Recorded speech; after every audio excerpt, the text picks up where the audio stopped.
What is up, Steelers Nation? Thank you so much for jumping on to another episode of All Steelers Talk. I'm Noah Strackbine, joined every Monday and Wednesday by my main man, Steven Thompson. Find us on youtube.com/, All Steelers Talk, or subscribe anywhere you get your podcast. Today, fully loaded program for you guys. Aaron Donald makes the list of topics, and we'll start there. But Joey Porter Jr. possibly headed for a holdout. Arthur Moats has a name the Pittsburgh Steelers should sign, and we're going to dive into it. And Cam Heyward getting old, and people are noticing, apparently. It's a beautiful day out in the Berg. It's been a beautiful weekend. I enjoyed it very, very much so. How you feeling, my friend? I'm feeling good. Not to brag, I did go for a run. I woke up real early, went for a run this morning, got my day off to a nice start. Yeah, so I experienced this beautiful day we're having firsthand. Nice. Outside a little bit. Yeah, so I'm pretty. I'm a pretty great guy. I'm feeling good about myself today. That's as good of a start to the week, I think, as you could possibly have. To get out of bed early, go for a run, get it out of the way. You know what I mean? And now you're like, I'm ready to go. I remember sitting in a little press conference with Pat Narduzzi like sometime last season, and he was telling it. Someone asked him about his daily schedule and like what he does and like how much time he spends in the office, and he gave some spiel about how he wakes up at some ridiculous hour in the morning, like 4 a.m. or something, and goes to work out. And he's like, this will make you guys feel great. Like, it'll be the best you'll ever feel in your life. And I'm like, And then by like 2 o'clock, I'm going to be ready for a nap. So I don't know about that. Like that. I'm glad it works for you, Pat, but I don't know if I could really do that. But maybe there's some truth to it. We'll see how today goes. I think the whole like 5 a.m., 4 a.m. working out thing is, I gave it a shot for a long, long time, like over a year. And it is great. But you're right. Like I'm still a nap guy. I nap like all the time, but those naps were not like a half hour. They were like 2 hours. I was getting woken up because my fiance was walking in the door, and I'm like, I'm up, I'm alive. So I can't. No, nobody is meant. And then what time are you going to bed? You know what I mean? Like, right. 8 o'clock at night, the sun's still shining. No, I got things to do. I'm a night owl. We'll get up and we'll work out. But I mean, hey, dude, props to you. That's a beautiful morning right there. I'm excited for you. That only means the rest of the week's going to be just as good as this morning. We'll dive into some Pittsburgh Steelers football. We'll start with Aaron Donald, who obviously is the biggest name that we could possibly talk about. His name's just been floated around, not with the Pittsburgh Steelers, but just in general. There have been two names. Michael Lombardi has brought it up, and then Fox Sports' Jason McIntyre, who's also brought it up, the fact that the Los Angeles Rams might be looking to get rid of their star defensive tackle by the trade deadline if they're essentially bad. If the season's over, they don't look like they have any playoff hopes, which I don't think that we have many expectations, or many people have expectations that they will get to the postseason this year. It looks like that run is seemingly over. We talked about that last week. If they get there and they're just looking for draft picks, they're looking to get rid of their stars and create as much capital as they possibly can, Aaron Donald's name, one that they will mess with. You're the Pittsburgh Steelers. I tossed this out there and said maybe they would make a trade for him. You think I'm crazy? You think I'm onto something here? I don't think you're crazy. I mean, the Steelers are going to have as good a defensive line and as deep a defensive line, I think, that will exist in the NFL next year. But I think that also means they'd be in position to make a pretty good. I think they would also be in a pretty good position to make a home run swing for Aaron Donald if he was available. It would be great, great story, like bringing the hometown guy back to play for his hometown team, practicing in the same facility he was in college, playing in the same stadium. Like, that would be awesome. And it would take a lot. Yeah. And like the Steelers, like, I don't know exactly how much money Aaron Donald's making. They'd have to make like the money work. But I have to imagine that the Steelers would be able to offer one of the better trade packages for, and I'm quite honestly, I'm kind of assuming that this will happen. Like, I think the Rams are going to stink. And like, it's going to be Stetson Bennett time pretty soon in Los Angeles. So I'm kind of expecting this to happen. And I feel like the Steelers would be among the teams with like the mix of, they could salary dump some guys, but they also have some young talent that would be really attractive, I think, to the Rams, like cheap, controllable guys that, like, the Steelers have to be among the teams with the best potential for a trade package for Aaron Donald. Yeah, I very much so agree. I look at it like this. Okay, Aaron Donald's money is ridiculous. You got to make that work somehow. Like this year, it's a $26 million cap hit, which is just bonkers. Next year, it's a $34 million cap hit, which is, again, bonkers. But at that point, you could restructure, you could lower that down. Still pretty ridiculous, but, that time will come. We'll talk about the contract situation if that time, presents itself. I look at it like this. If Aaron Donald's name gets tossed out there and the Rams are actually floating it around and those within NFL offices are hearing Aaron Donald could be on the trading block. Aaron Donald could be here, could be there. And the Steelers have an opportunity to make it work. If the Steelers have an opportunity to make it work financially. Art Rooney is not sitting in his office going, nah, we're good. We're okay on Aaron Donald. You're telling they went and drafted Kenny Pickett. James Connors made his way through here. They have more Pitt draft picks than anyone in the NFL. That is their highest team that they draft from. They love to go get guys that they once admired in the NFL draft. Aaron Donald is the story of a lifetime for the Pittsburgh Steelers, especially if they're good. Especially if they're good. If the Steelers are on the verge of being a contender this season and week 8 rolls around and Aaron Donald is on the chopping block and the Rams are like, hey, look, we're shopping. We'll even take a little bit of the cap hit. Don't even worry about it. Just give us some compensation for him. Art Rooney is not letting that slide. Omar Khan might, Mike Tomlin might, all the coaches and the players might. Art Rooney is sitting in his office going, you're going to try damn hard to get that kid over to Pittsburgh, back home where he belongs, and we're going to try to win a Super Bowl with Aaron Donald because it's the biggest storyline that you could possibly come. And it's not like it's like go get DeMar Hamlin. It's a really awesome storyline. Like, no, this guy can make or break a Super Bowl team. That's exactly who he is. He's an immediate upgrade to any line in the NFL. He is still Aaron Donald, who is probably the best defensive player in football and will be until he retires. There's just no, and I don't know if it's a guarantee. I just know that anybody sitting around going, it will never happen, that you're lying to yourself. You're lying to yourself about what the Steelers would actually think about in that moment.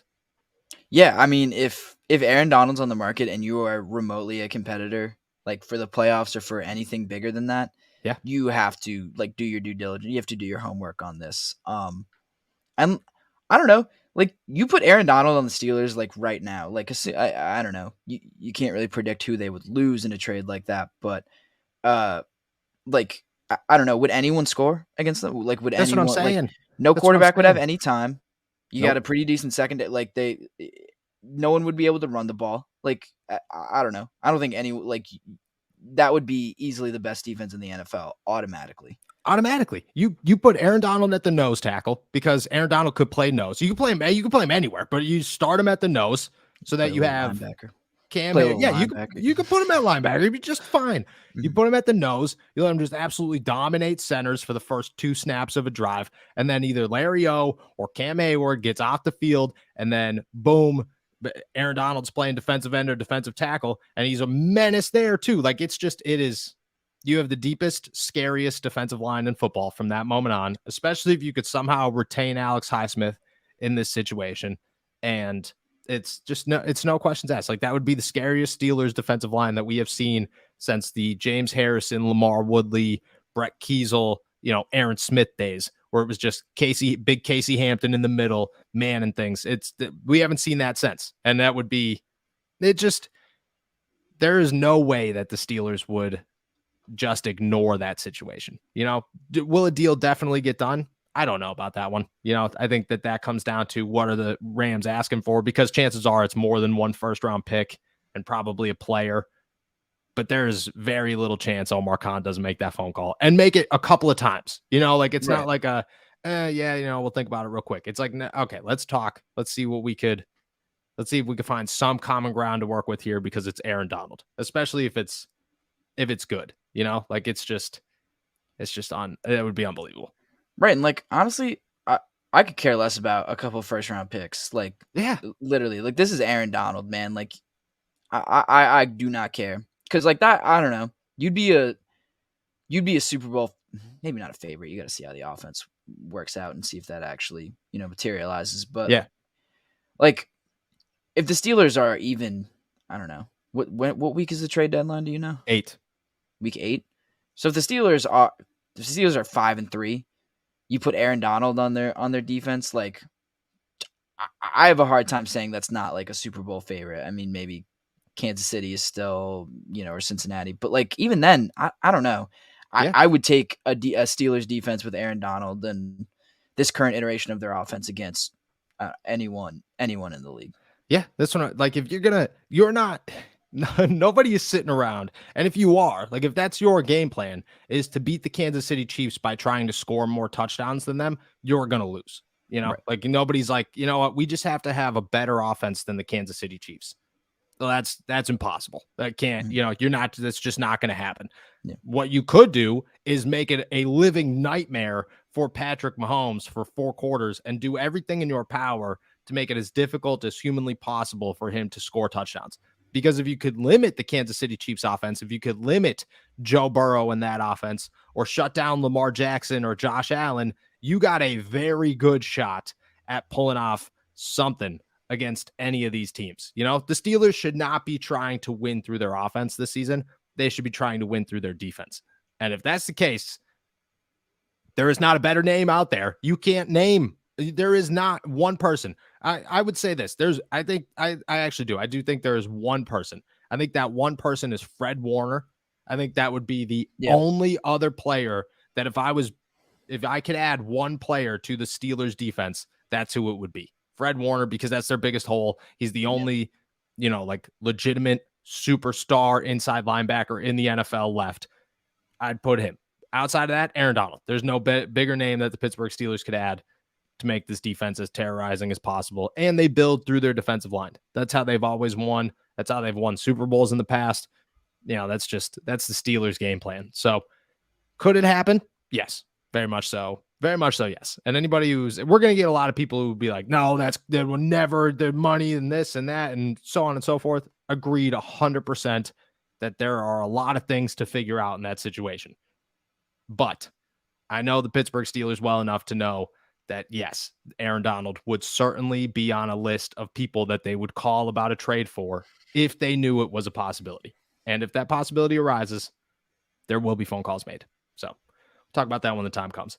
Next, I want to talk about another name that has been tossed out for the Pittsburgh Steelers to potentially join them this summer. Arthur Moats of the Arthur Moats Experience talked about a Pro Bowl edge rusher for the Pittsburgh Steelers to add as not just like an every down guy, but just as a passing situation specialist.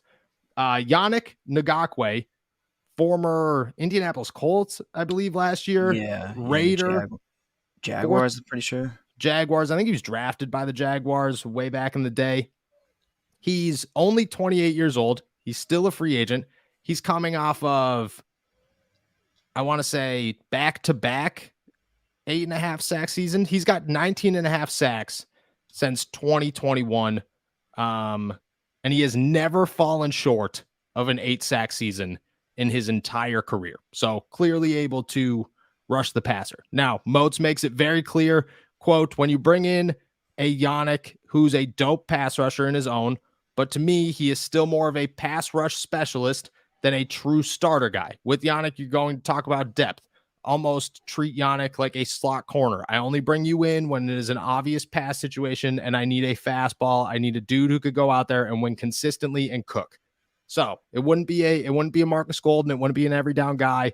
It would just be a third and long situation. You want to have 3 outside linebackers out there if possible. That type of situation for the Steelers. Do you think it makes any sense to add a 28-year-old pass rusher to a group that pretty much already has solidified 3 and possibly a 4th in Nick Herbig?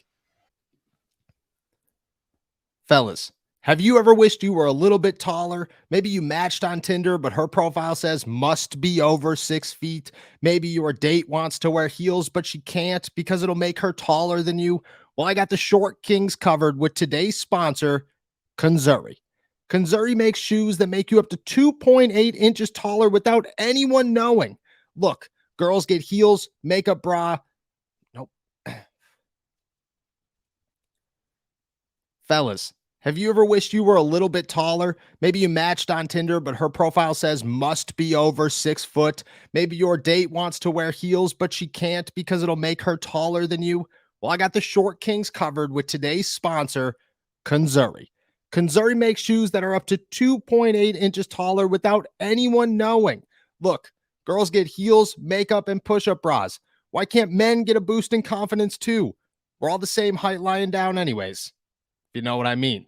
For a limited time only, our listeners get an extra 15% off with our code ALLSteelers at Kanzuri.com. The site is already 30% off, and with our code, you get an extra 15%. That's 45% off your entire order. Support our show and check them out at CONZURI.com and use our code ALLSteelers. Not only do Kanzuri shoes make you up to 2.8 inches taller, but they're also incredibly stylish and comfortable. These are not old man Velcro shoes. You'd get compliments on your Kanzuris even if they didn't make you taller. They have styles for every occasion too. Smart, casual, sporty, you name it. The height insoles are actually built into the shoe, so no one could tell you're getting a secret height boost. The brand is also hidden on the shoes and on the packaging. It's really the ultimate height hack. Life's short, but you don't have to be. It's time to level up your playing field, boys. Maybe update that dating profile to 6 feet. Kanzuri is an absolute game changer when it comes to your dating life.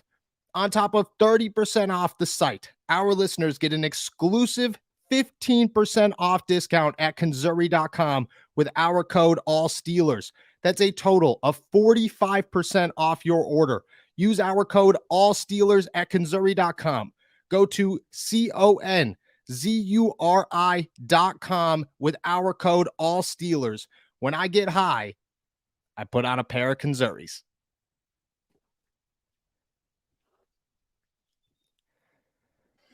I don't really think so.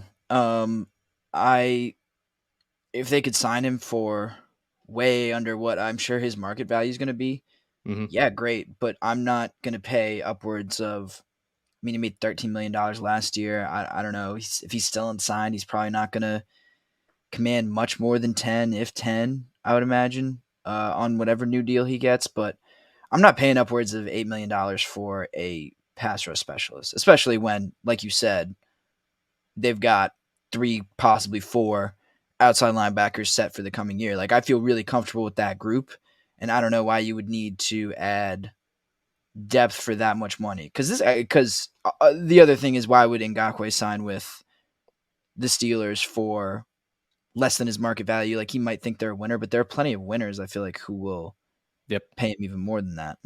Yep, I 100% agree. His market value on Spotrac is 4 years, $59.2 million, a little under $15 million a year, $14.8 million a year.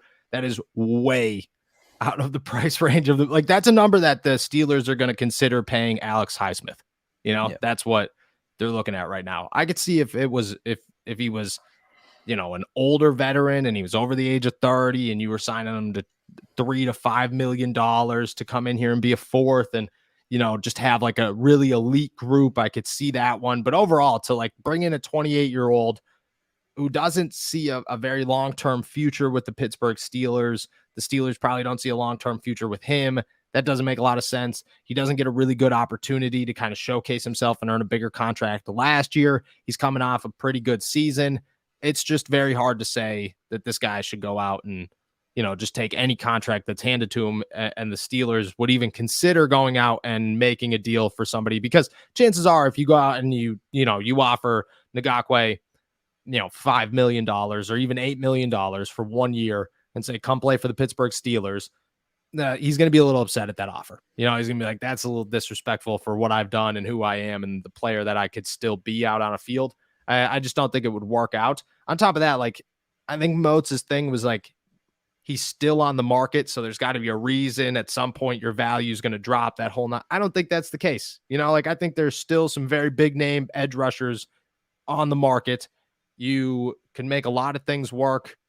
I think that later in the summer, maybe at the end of training camp, once teams start to realize, like, holy crap, like the Steelers last year, like the Steelers were walking around last year with Derek Wolfe as their number 3 edge rusher. And we were talking about Delonte Scott coming in here and possibly like earning a spot as the 4th. Like that was the big oh gosh, it's got to happen, or that's what's going to happen. Like there will be teams in that same situation that are like, we desperately need an edge rusher. We'll go get him because he's young and he's still star and he's got value. Or they'll have a starter who goes down. There's just a million ways that it could work out for him. None of them include the Pittsburgh Steelers, I don't believe. Yeah, I don't either. I feel like they're also, if you're going to spend some more money, like they're on a bigger-ish name free agent, like go get a linebacker or something. Yep. I know there aren't many names left, but if you're going to try to make an addition to this team and make it a splash, you've got more pressing areas of need, I feel like. Yeah. Then an edge rusher, especially if Herbig's look good in OTAs and minicamp, and I get it, it's OTAs and minicamp, but he's looked good. Golden's going to be their number 3, and they feel good about that one. There's no room for him. There's just no point to add another guy. And I get where Moats is coming from, but just don't agree with that one. All right, moving on. Next thing, Cam Heyward recently dropped in the ESPN top 10 rankings for each position voted on by players, scouts, coaches, and executives. Last year, he was number 5. This year, he falls to number 9. Jumping him, moving to number 5, actually, is former Pittsburgh Steeler Javon Hargrave, who did not make the list last year. He turns 30 years old, made his first Pro Bowl 2 years ago. Shout out to him. Glad that he's on the rise. Just signed a mega deal with the San Francisco 49ers. Meanwhile, Heyward falls to 9. One of the quotes was that you saw the decline, that you saw Father Time starting to catch Cam Heyward over the course of last season. Obviously, he did start slow, but he had a 10.5 sack season. It's really tough to sit around and say Cam Heyward doesn't have the juice left. It's easier, I think, to say maybe everything around him didn't really work out the way that the Pittsburgh Steelers hoped that it did. Do you think that you think that Cam Heyward's starting to fall off, or you think that maybe Father Time still doesn't have his grips on this guy yet? Well, so when I first looked through this list, I was like, okay, 9th for Cam Heyward. That maybe sounds a little bit low, like in my head. Mm-hmm. Then you look at some of the names and you're like, okay, that's not as far off, I guess, as I thought. I think he's better than a few of these guys, but a lot of them you can't really argue with. I agree with you. I thought the reasoning was kind of weird. Like that's, for whatever reason you think Cam Heyward should be number 9th, his age, I don't think that's, I don't know. He's producing at the same rate as he was, when he was younger over the past few years. Like he's been pretty consistent. He's pretty durable. He doesn't miss any time really, if any. He doesn't miss much time, if any at all. Like I think this story says he missed 2 games since 2016. Yeah. Like that's, and his 23 quarterback hits were a tie for his career high. Like I don't understand where that he's getting older, but it doesn't mean what you're saying it means. It doesn't mean that he's getting worse or that he's slowed down. I mean, the proof is in the numbers. So I didn't understand that. Like 9th, whatever, but yeah, I think the reasoning is a little off.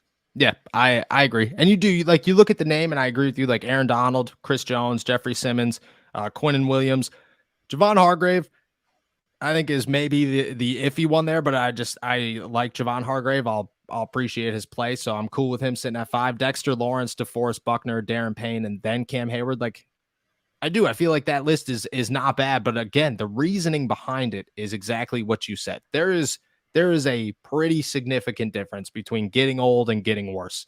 And Cam Heyward has defined Father Time, and every year we will analyze him as critically as possible because he's hit that point in his career where it's like any bad moment could be the beginning of the end. Like that's where we're at with Cam Heyward. But there weren't those moments like at all. At the beginning of the season, he started slow, but game 1 he looked good.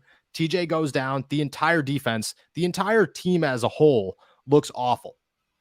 On top of that, people have a very hard time when talking about the Steelers defense and certain players in particular saying, okay, well, the defense looked bad. It didn't look as good as normal. Well, the last 1, 2, 3, 4, 5 years, the Pittsburgh Steelers defense, and this is just Cam Heyward, who has not played 100% of the snaps. The highest he's played in a season since in the last 5 years is 83% of the defensive snaps, has played over 800 snaps per season. last or 2 years ago, it was 955 snaps.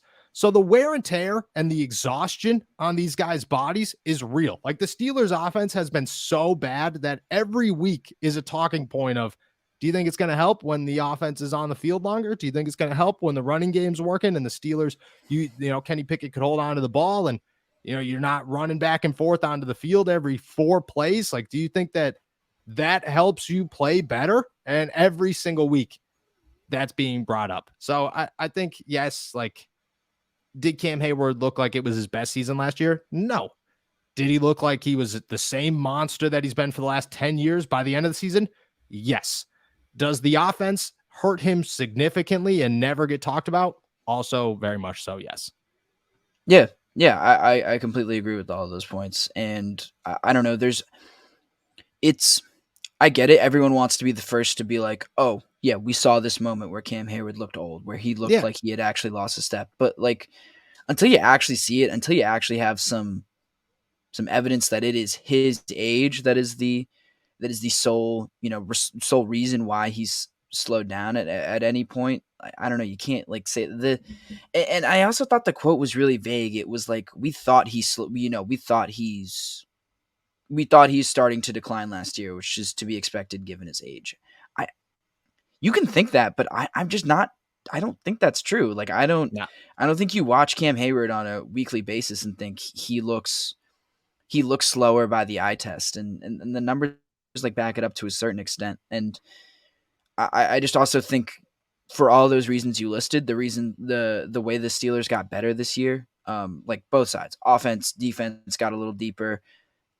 This should be a better year. In fact, like this should be a fresher Cam Heyward. This should be, you know, each one of his reps is going to be more intense because he's spending less time on the field, because he doesn't have to be the guy when TJ Watt is out. You know, there's so many reasons why age 35 season can be so much better than age 34. Or is he 34? He's going to be 34. I don't know. But either way, now, I believe. I don't know when he turns 35, but I don't know. I think there's much more reasons for optimism than there is for pessimism. The pessimism is we're counting on it, and the optimism is we can see it coming. Like there's actual tangible reasons why he could be better. Yes, that's exactly it. Like that's exactly it. People just look at it's the Pittsburgh Steelers for one, and they don't get as much as. Like, I hate to be that guy because I'm sure that it's with every single organization. And I'm sure that growing up a Patriots fan, like you saw it with the Patriots, just as much as everybody sees it with the Steelers. But it is frustrating when people who do not watch the Pittsburgh Steelers on a daily basis try to talk about the Pittsburgh Steelers, because it's very clear that nobody's sitting around watching a team who is the most boring offense in football, who's terrible, who doesn't have a flashy, sparky defense anymore. It's the Pittsburgh Steelers, man. If I didn't have to watch them and I wasn't a fan of them, I would not watch them at all, because they are a very boring football team for the last, I don't know, 3 years, maybe, since the 2020 season. And that was the COVID year, and nobody cared about it. Like, it was a weird situation then too. It's hard to sit back and truly talk about a guy like Cam Heyward when you've just done your film study on him. You know what I mean? Or you've watched a handful of this or a handful of that. And I bet you that if, you know, Carl Dunbar, who was probably in that list, or Mike Tomlin, who was probably in that list, and some executive from the Pittsburgh Steelers offense probably only had incredible things to say about Cam Heyward. Whereas in, you know, those who watched a game or two, especially if you played him early in the season, you have a different outlook on that. And I think that that's the misconception you get with Cam Heyward and with everybody else, but agreed. There are plenty of reasons that this year can be way better than last year. It starts with TJ Watt, but I mean, hey, week 8 rolls around, Aaron Donald walks into town, and man, Cam Heyward can have the greatest year he's ever had ever. Because there is just, you just can't, like, what are you, if you're an offensive coordinator, first off, you already have negative thoughts about Cam Heyward because he's 34 years old. And Aaron Donald's lined up on that defensive line. TJ Watt's lined up on that defensive line. And then maybe Alex Highsmith and Larry Ogunjobi are having great years too. And you're telling me that Cam Heyward's getting double teamed? No, Cam Heyward's facing a rookie, you know, and he's having at least a sack every single game. Yeah, he might get like single coverage on a running back more often than he gets double teamed. Like it's going to be that it would be that deep and it would be that much of a problem for other offenses. It just can't. It would just be unstoppable. So the optimism, like you said, very, very, very much so there. All right, last thing I want to talk about. There is slight, I guess, some growing concern that Joey Porter Jr. could be headed for a holdout at training camp at St. Vincent College in Latrobe come the end of the month. We are, 17 days away from the start of training camp, 16 days away from the day that the players report. Joey Porter Jr. is yet to sign his rookie deal. There's obviously some confusion, some things to work out, some unique circumstances. You would say he was the 32nd pick in the draft. In a normal year, that is a first-round pick. This past season, it is a second-round pick. The controversy there is, well, where does the money fall? Is it guaranteed like a first-round pick, or is it going to be guaranteed like a second-round pick? It really comes down to that fourth year in the contract that they can move as much guaranteed money really as they'd want to. I'm sure that his agent is fighting as hard as possible to land him more of a first-round deal than a second-round deal, which makes perfect sense, and that's exactly what the agent's supposed to do. Meanwhile, the Pittsburgh Steelers are probably viewing this as, well, you were our second-round pick, even if you were picked 32, and that's just where it goes. There are some concerns now with that and the fact that we are getting closer to training camp, that maybe he might not have a deal done by Latrobe. You got any worries? We are, like I said, 17 days away from them touching the field again. It seems like a lot of time to get things done, but maybe I'm wrong. I don't really have a concern about it. I also kind of wouldn't really have that many concerns even if they go into training camp without a deal. I mean, look, Joey Porter is going to be a big part of this defense this year, and I think it would be he's not going to sit out the season. So it would be silly for him to, I think, in my opinion, sit out for any part of training camp and miss reps and miss getting to know the defense when he actually can put pads on and he can hit someone and when he can actually be integrated with an entire team, just because, part of his contract 3 years down the road might not be exactly what he wants. I also think that's something that Joey Porter's going to get signed. I think the details are something his agent is going to work out and get him the best deal that he possibly can. Joey, I don't know how much – this isn't like he's negotiating a, massive free agent deal or anything like that, where he gets to kind of pick where he's going and who he wants to play for and all of that stuff. It's pretty set in stone when you're a rookie signing your first deal, regardless of, what happens in that fourth year with guaranteed or unguaranteed money. Yes, exactly. Like it is it. If the Steelers are saying, hey, we'll give you 60% of that fourth year guaranteed, and the agents say, no, we want 75% of that fourth year guaranteed, I think it's a lot easier to meet in the middle at 67 than it is to expect a holdout. Like it just doesn't make sense for one. And I think this is the biggest thing is people are freaking out and starting to, and I don't want to say everybody, it's a very, very few people, but it has been addressed in the headlines that Joey Porter Jr. is possibly headed for a holdout. There are 25 rookies who remain unsigned 17 days away from training camp. 25 of them. Of them, 13 of those rookies are second-round picks, which means that we have half of a round still who has not signed their rookie contracts in the same round that Joey Porter Jr. is, including the 33rd pick, Will Levis. So, there are pretty big names out there who have yet to ink their rookie deal. I think that list also includes like pick 40 to 48 right in a row. So this is not an isolated situation for the Pittsburgh Steelers.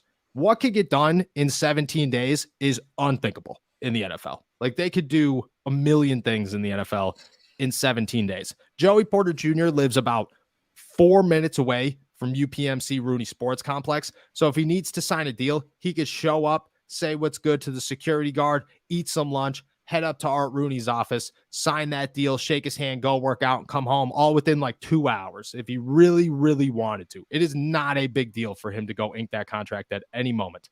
And I think that even if it comes down to the wire, both sides fully understand that it is for their best benefit to get him on the field at the start of training camp For one, that is the last thing that they want the fan base to deal with. And they fully understand it. Like the Steelers have a full understanding of how the media and how the fan base perceives certain players and really any player and how they will react to certain situations. They have a full understanding of that. They do not want anybody to be upset with their rookie second round pick. That especially a guy like Joey Porter Jr. is the nicest dude on the planet. You don't want that to happen. So you want to make sure that he's out there. On top of that, just like you said, he's got an immediate opportunity to make an impact on this defense and to play significant minutes and reps and possibly start in week 1 for the Pittsburgh Steelers. The Steelers want that to happen. Joey Porter wants that to happen. His agent wants that to happen. It boosts everything long-term for this kid. It is very hard to sit around and say that a deal will not get done in the next 17 days, even if it hasn't happened right now. And just to put that into context, there's definitely negotiating, but Joey Porter Jr.'s agent is Athletes First, who own pretty much half the NFL, if not more. They have plenty to work or plenty of business that they have to conduct on a daily basis. The fact that they haven't gotten a rookie deal done when probably of those 25 draft picks, a good chunk of them are theirs as well, means that they're just working. They're not working fast, but they're just working. And I think it's more that than it is anything else. Yeah. And I think I think you make a good point about Joey kind of understanding the, how pressing this kind of is and this time is, and how important it is for him to be at training camp and be a full participant at training camp. Because I would have to imagine he's itching to be on the field like immediately. Like to the idea that he would sit out, I think would kill him, and he would hate that more than anything in the world.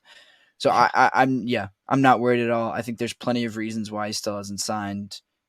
You mentioned probably all of them, and there's probably no concern, at least from my end, about Joey Porter being ready to go by the time the team gets out to Latrobe and being a full participant by the time training camp starts. Because, like you said, there's mutual interest. Like everyone benefits from Joey signing his deal as soon as possible and kind of getting this in the rear view. So I don't think it has anything to do with motivation or desire to get signed. I think it's just logistics.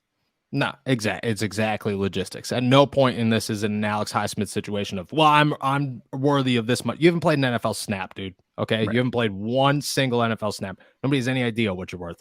So you're trying to get the best rookie deal that you could possibly get, which, I hope you do. I hope you get the best rookie deal humanly possible. But that's all that is it's the middle ground is here. And I bet you that at worst case scenario, they're about here. They're not that far apart. And if it comes down to the wire, it'd be great to be sitting there talking to Joey Porter Jr. 30 seconds after he signs his rookie deal as they walk into the dorms at Latrobe. But that would be best case scenario, I think, for everybody, because then we don't have to worry about golfing or eating lunch and then that story coming out. So I'm all about waiting until that day. But I'm like you said, zero worry. Nobody should be worried yet. Even as we get closer, I don't think we're going to be worried about it. If it comes and we're wrong and he's holding out, we'll talk about it then. But I don't see that. I don't see that happening. With that, we're heading out of here. Thank you guys so much for jumping on to another episode of All Steelers Talk. Make sure to subscribe to us on YouTube, youtube.com/All Steelers Talk. Like this video and find us anywhere that you get your podcast. Check out all of mine and Steven's work at allsteelers.com. And as always, our Pitt stuff at insidethepanthers.com.